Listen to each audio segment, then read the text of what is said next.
What's up mga chismoso at mga chismosa at welcome sa isang video kung saan dalawang video ang ating bibigyan ng ating pinakamatinding reaksyon galing kay Kamatis Analysis Unit. Alam nyo kapag itong si Kayo nananahimik, hindi nyo makausap sa Discord, hindi nagla-live, hindi nagpo-post sa Facebook, alam nyo na may kababalaghang ginagawa.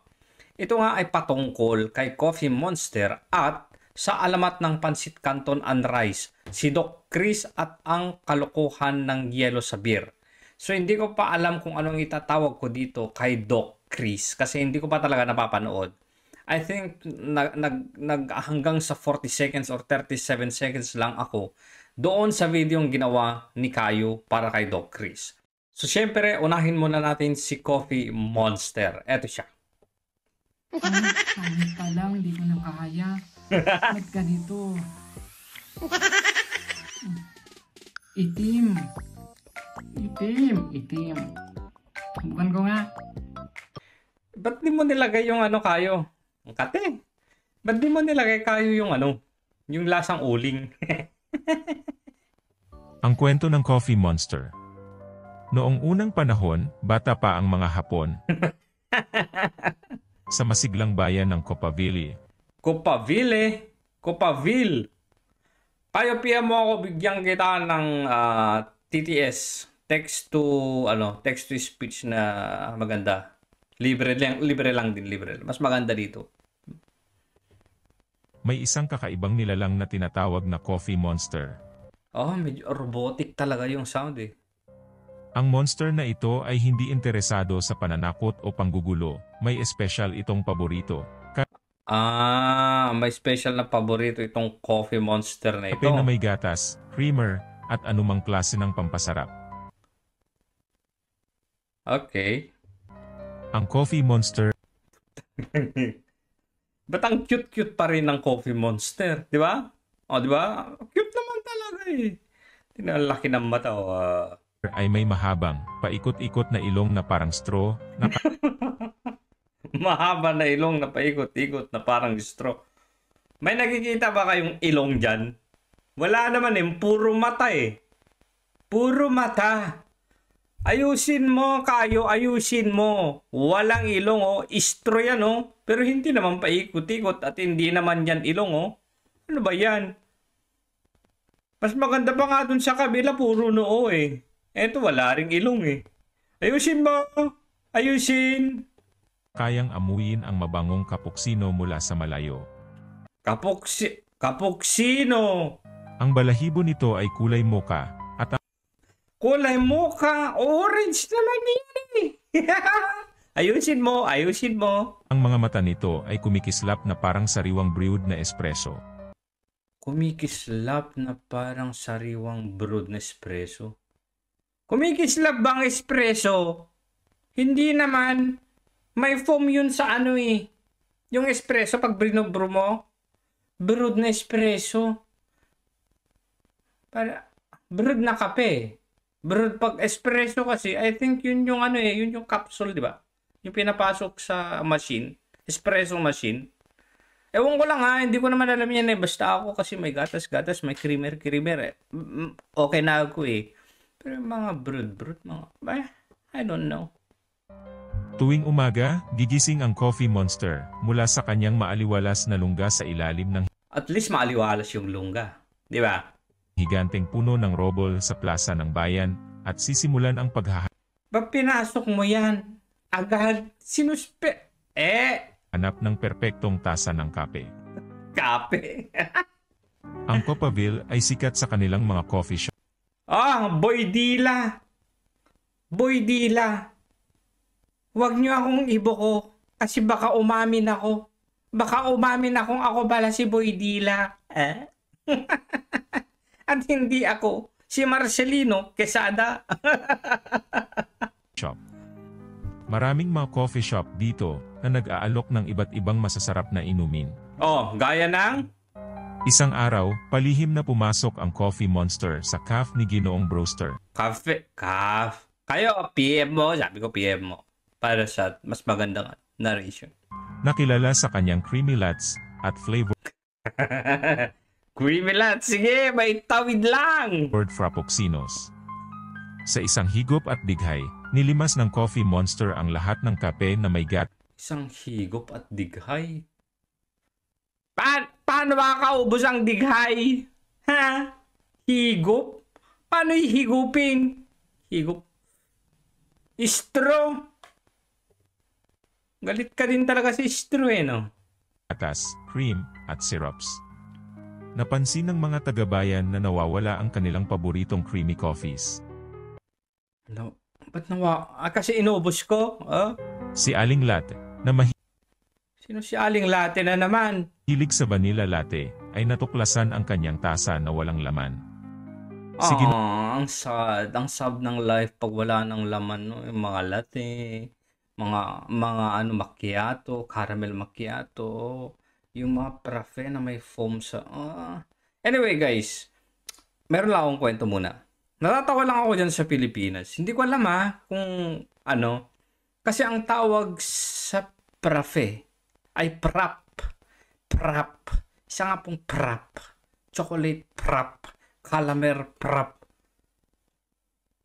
Natatawa na lang ako guys kasi alam nyo dito sa doon pala kasi wala ako doon Doon sa Europe kasi guys. Hindi kasi prap yan. Prafe. At least may natutunan kayo. Prafe. Sinong nagpauso ng salitang prap dyan sa Pilipinas para sa prape? Kaya nga nung umuwi ako, tapos nag-order ako, sabi ko, prafe.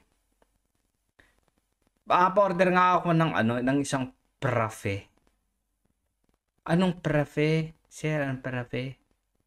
Ako sabi ko, ang alam ko lang na prafe. Kasi pag prafe, pag sinabi mong prafe, pag sa mga Greeks, prafe, Nescafe yan, ilalagay dun sa machine, lalagyan ng ice, lalagyan ng gatas. Yun ang prafe. Sa Pilipinas, ang dami-dami nang ginawa. Okay lang yan. Pero sana naman yung pronunciation, prap. Sino ba nagpauso ng prap na yan? Na kaya dito sa Europe? Prap? Magtanong kayo. Prap. Prape.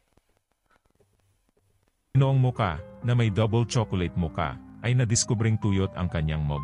Tuyot? Ba't parang bastos ng tuyot? Pati ang caramel macchiato ni Gossip Central ay nawala sa isang iglap. Ngunit hindi lahat sa Copaville ay apektado. Akala ko ba ako yung monster? Okay, gets ko na. Si Lolo Joe, na gusto ang kanyang kape na itim at Sino na naman si Lolo Joe? Joe Noodles? Ikaw ba yan? matapang, ay tahimik na uminom ng kanyang mainit na tasa. Ha? Umiinom ng mainit na tasa. Ayusin. Si Binibining Sweetie, na Sino na naman si Sweetie? nagdadagdag lamang ng isang kutsarita ng asukal sa kanyang itim na kape. Sino yun? Sino si Alex Sweetie? Ay patuloy sa kanyang umagang routine na hindi nababahala. Hindi nagtagal at napagtanto ng mga taga-bayan na tanging ang mga umiinom ng kape na may gatas o creamer ang tina-target ng Coffee Monster. Ganun pala yun. Coffee Monster. Dapat coffee with creamer monster. Nagpasya silang kumilos. Tinawag ng alkalde ang isang pulong ng bayan. Kailangan nating magtulungan upang maloko ang Coffee Monster, kanyang idineklara. Simula bukas, lahat tayo ay inom ng kape na itim, walang gatas o creamer. Gatas! Ayusin! Kinabukasan, nagising ang Coffee Monster at naisip na makakatikim ulit ng paboritong kape. Akala ko baka hindi kape yan. Pag hinaluan mo na ng caramel yung may creamer. Hindi, sabi mo hindi na kape yan. Ba't hanap ng kape? Ayusin. Ngunit may kakaiba. Pumunta ito sa cafe ni Ginoong Brewster. At tanging itim na Sino si Ginoong Brewster pala? Sino si Ginoong Brewster? Wala dapat. kape lamang ang naroon. Sinubukan ito sa bahay ni Aling Latte at Aling Latte. natuklasan ang pareho. Kahit saan ito pumunta, puro itim na kape lang ang nandoon. Kinamot ng Coffee Monster ang kanyang ulo, nagtataka. Uminom ito ng tasa ng itim na kape at napangiwi. Oo. Napangiwi o napatabingi? Ble. Ble. Isip ka kayo. Ble. Hindi ito ang gusto ko, sigaw nito. Pakiramdam na talunan, bumalik ito sa kanyang lungga. Ngunit hindi pa tapos ang kwento. Di ba pala tapos ang kwento? Kala ko tapos na. Ang tunay na simula ng lahat ng ito ay si Gossip Central. Ayusin. Kilala siya sa buong bayan sa kanyang mahilig sa caramel macchiato. Isang gabi, habang nagkukwento siya ng chismis sa kanyang mga kaibigan, Vincent! Isang kakaibang pangyayari ang naganap. Dahil sa sobrang dami ng caramel macchiato na iniinom niya, isang mahiwagang spell ang nagbago sa kanya. At siya'y naging coffee monster. What the? So anong nangyari doon sa coffee monster na nauna? Wala na. Si Gossip Central ay Ayusin. nalito at nagulat sa kanyang bagong anyo. Sa kanyang kagustuhang makainom ng paborito niyang inumin, hindi niya napigilang uminom ng lahat ng creamy coffee sa bayan. Ngunit sa tulong ng matalinong batang si Lily at ang kanyang Sino na naman si Lily? Dami natin nga-unlock na karakter dito tasa ng gatas, natulungan si Gossip Central na bumalik sa kanyang dating anyo. Simula noon, iniwasan na ni Gossip Central ang caramel macchiato. No.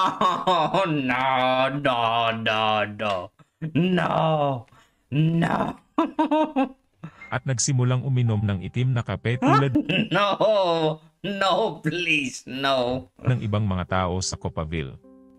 Bumalik ang kapayapaan sa bayan at lahat. Aral ng kwento. Aral ng kwento? Huwag kayong inom ng kape na may creamer, gatas, at lalo na ang caramel macchiato. Bakit? Kung ayaw niyong matulad kay Gossip Central at maging coffee monster. Pero may antidote naman kapag gusto mo, sabi din niya di ba? Ang nagpabalik sa kanyang sa anyo ni Gossip Central, uminom siya ng black na kape. So may antidote. May antidote, guys. So huwag kayong matakot. Inom kayo ng caramel macchiato, inom kayo ng frappuccino, inom kayo ng mocha, inom kayo ng chocolate coffee, whatever. Lagyan nyo din. Sige, inom lang kayo. Tapos kung gusto nyo bumalik, nag-enjoy na kayo. Sarap pala. Oh my God, sarap. Kagaya ni Doc Chris na nahimasmasan. Sarap pala. Tapos pagkatapos gusto niyo bumalik sa sarili sa original nature ninyo, anyo ninyo. Inom ng black coffee. Mali yung kwento. Nagturo ng antidote.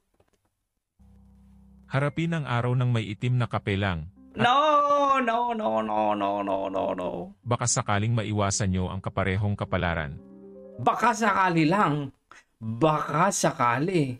Patay tayo dyan. So meron pa rin posibilidad na kapag nag-umpisa kayo ng araw nyo, harapin ang umaga ninyo ng black na kape, baka sakaling hindi rin kayo baka sakaling maging coffee monster din kayo. Baka sakali lang pala The end. Ayusin. The end na.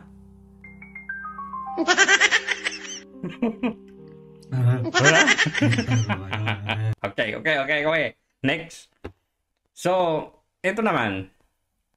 Ang alamat ng Pansit Canton and Rice, si Doc Chris at ang kalokohan ng yellow sa beer. So, pinanood ko yung first part, mga until 40 seconds, 37 seconds. Tinigil ko para, saan ba yun? Hanggang dito yata. Saan na ba yung mouse ko? Siguro mga hanggang dito. Somewhere there. Ngayon, umpisa natin. Para sabay-sabay, para mas maganda yung reaction, no? Hindi ko alam yung kwento. Sa masiglang bayan ng Armadoville, kung saan ang beer ang buhay ng Wait lang, tignan muna natin. November 28, 1990. 16:22, 34:56. 4:42 ng hapon. Okay. Ba, Armadoville ah. komunidad, matagal ng tradisyon ang pag-inom ng beer sa pinakadalisay nitong anyo. Wow, sarap. Pinakadalisay na anyo. Yung puro, walang ice. Alam, you see, nagsiset na ng parameter ang dalisay na anyo ng beer. Ang bayani ng bayan, Sino naman ito? si Adorable Kaayo, Adorable kayo Kayo ay isang matatag na tagapagtanggol ng tradisyong ito. Oh. Ang kanyang kaakit-akit na ngiti, halakhak, at walang sawang dedikasyon sa kadalisayan ng beer. Diyan sa halakhak na yan eh. Diyan ka pinupuna eh. Halak. Galit na galit sa halakhak mo yung... Ano kaya iniinom din nun, no? Beer ano kaya ini? Red Horse. Laging lasing eh. Beer ay nagpaibig sa kanya sa mga taga-Armadoville. Oo. Isang Dito ba ako nag-stop? Hindi, mas ano pa. Sabi ko, putragis. Ba't kulot-kulot to? Kulot-kulot. Buti pa to. May nakuha yung buhok.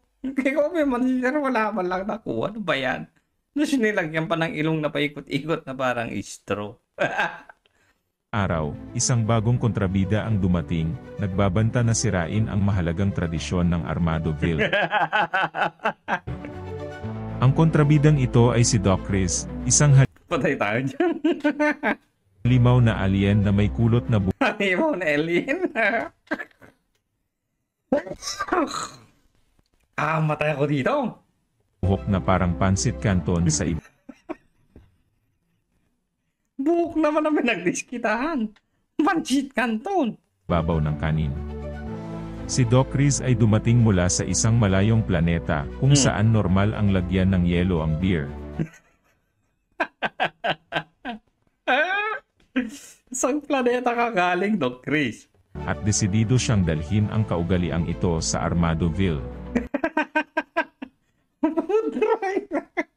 Palamigin ng beer. Putragis yan, oh. Ba't may mga bata niyang kayo? Dahil sa monster. Anak ng tinapa. Nagulat ang mga tao sa bayan. Yelo sa beer? Hindi ito naririnig. Umabot ang balita kay Adorable Kaayo na Patay tayo dyan. Patay tayo dyan. pa siya nang harapin ang suliraning ito. Nakita ni Kaayo si Doc Chris sa plaza ng bayan. Nagtatayo ng isang pwesto na may malaking karatulang nagsasabing, palamigin ang beer, palamigin ang usapan. Effort to. Namimigay si Doc Ba't nag-iba? Ba't nag-iba? Mascot lang ba? Ba't pa iba-iba? Siyan. Chris ng mga beer na may yelong kumakalansing, na ikinadismaya ng nagtipong tao. Ang kulot niyang buhok ay kumikilos habang siya ay gumagal. Pag tinanggal na yung bulls-bulls dyan, buhok pala yan, no? Nadirintas lang yan na ganyan, no? Nabulbol, pag tinanggal yan, kulot-kulot pala yan. Nag-disguise, oh. Para mas maging kakit-akit, ha? Na nagpapakita ng kanyang kakaibang anyo. Doc Chris, tawag ni Ba't ganito na naman? Ano nangyari?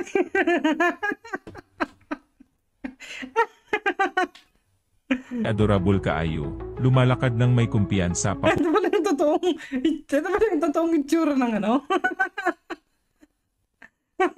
Ito pala yung totoong itsura ng monster. punta sa pwesto.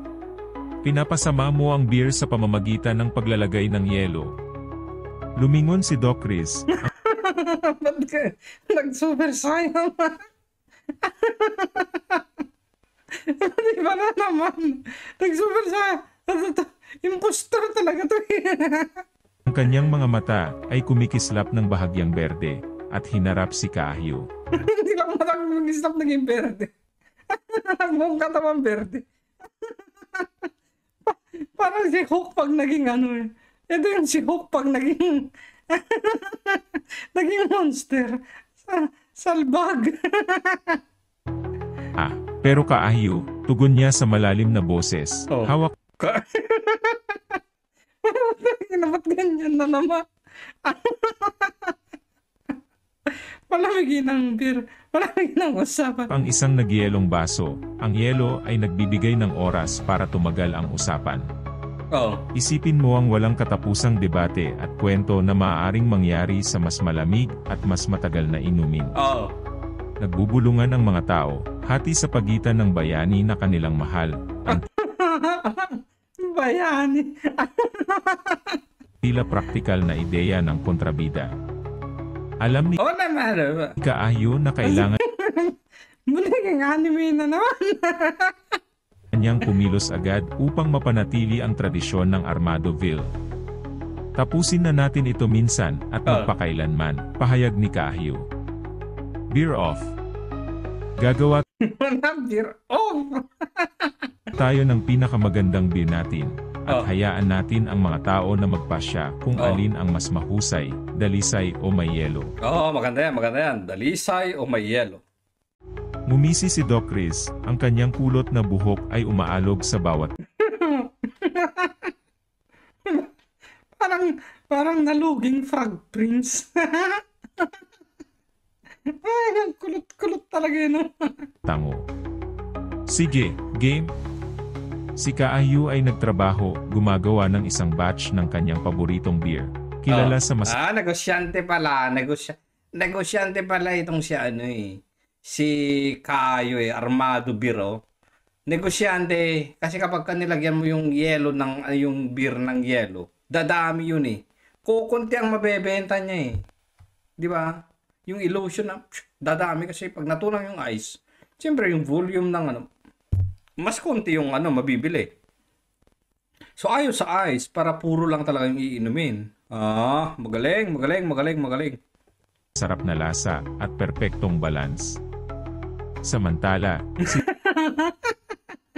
Putrang lang yan. High-tech oh. Anong laban mo dito? Doc Chris ay gumamit ng kanyang alien na teknolohiya upang palamigin Sabi ko na alien technology. ang kanyang beer na may sobrang dami ng yelo, na tiyak na mananatiling malamig at tatagal ng mas mahaba. Habang lumulubog ang araw, The Pure Brew of Adorable Kayo Extended. Ano yan? Ayusin! tipon ang mga tao sa bayan upang tikman ang dalawang beer. Una nilang tinikman ang dalisay na beer ni Kaahyo, ninanamnam ang purong lasa nito. Pagkatapos ay sinubukan nila ang mayelong beer ni Doc Chris, napansin ang pinalamig ngunit natubigan na lasa. Ang desisyon ay iisa. Nagsigawan ang mga tao. Siyempre, kwento mo yan eh. Armado Pure Beer. Ba't ganito?